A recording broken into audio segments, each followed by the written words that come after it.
زنی فقیره که خانواده کوچک داشت با یک برنامه رادیویی تماس گرفت و در ادامه صحبت از خدا خواست که به او کمک کند. مرده که اساساً پیروی از دین نداشت با این برنامه گوش میداد. تصمیم گرفت که زن را مسخره کند. سراغ او را پیدا کرد و به یاورش دستور داد که مقداری زیادی مواد غذایی بخرد و به خانه آن زن ببرد. زندان به یاورش گفت اگر آن زن پرسان شود که چی کسی این غذاها را فرستاده است، بگو که کار شیطان است. یاوری آن مرد به خانه زن رسید. زن خیلی خوشحال و شکرگزار شد. غذاها را به خانه کوچکش برد.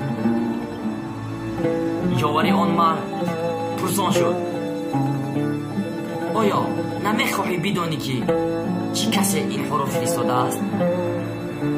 زن در جواب گفت نه، مهم نیست. وقتی که خداوند امر کند حتی شیطان هم فرمان برداری میکند. السلام علیکم و رحمت الله و برکاته.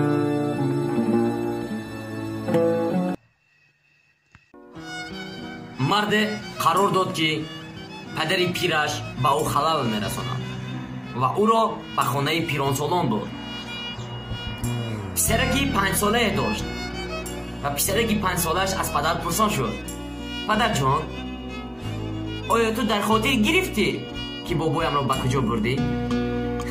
پدر در حیران افتاد و از پسرکی دوست رویکش پرسان شد پسرم تو چی؟ آیا به دیدار بینی بابای رفتن میخواهی؟ پسرک در جواب گفت نه، من میخواهم که دانم وقتی که تو پیر شدی تو را به کجا ببرم.